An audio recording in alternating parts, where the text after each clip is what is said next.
સોમનાથ મહાદેવ મંદિરની સુરક્ષામાં પણ વધારો કરાયો છે। બોમ્બ ડિસ્પોઝલ સ્ક્વોડ અને ડોગ સ્ક્વોડ અત્યારે સઘન તપાસ કરી રહ્યા છે।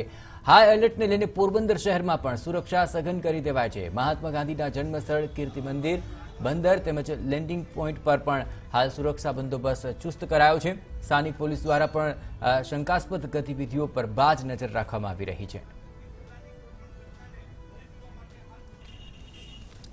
पाकिस्तान पर एयर स्ट्राइक કર્યા બાદ આખરે ગુજરાતના જે બોર્ડર વિસ્તાર છે ત્યાં અત્યારે હાઈ એલર્ટની પરિસ્થિતિ છે।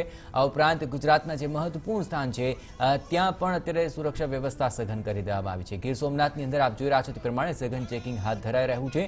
ગીર સોમનાથમાં કે જ્યાં આગામી દિવસોમાં મહાશિવરાત્રીનું પર્વ પણ છે અને તેની તૈયારીઓ પણ ચાલી રહી છે, તેને લઈને પણ સુરક્ષા વ્યવસ્થા હતી, પરંતુ એર સ્ટ્રાઇકને લઈને હવે ચુસ્ત સુરક્ષા બંદોબસ્ત ગોઠવી દેવાયો છે। તમામ યાત્રાળુઓની પણ સઘન ચેકિંગ હાથ ધરાઈ રહ્યું છે। ડોગ સ્ક્વોડની પણ મદદ લેવાઈ રહી છે। આ તરફ પોરબંદરની અંદર પણ કીર્તિ મંદિર અને બંદર વિસ્તાર તેમજ અન્ય તમામ વિસ્તારો પર બાજ નજર રાખવામાં આવી રહી છે।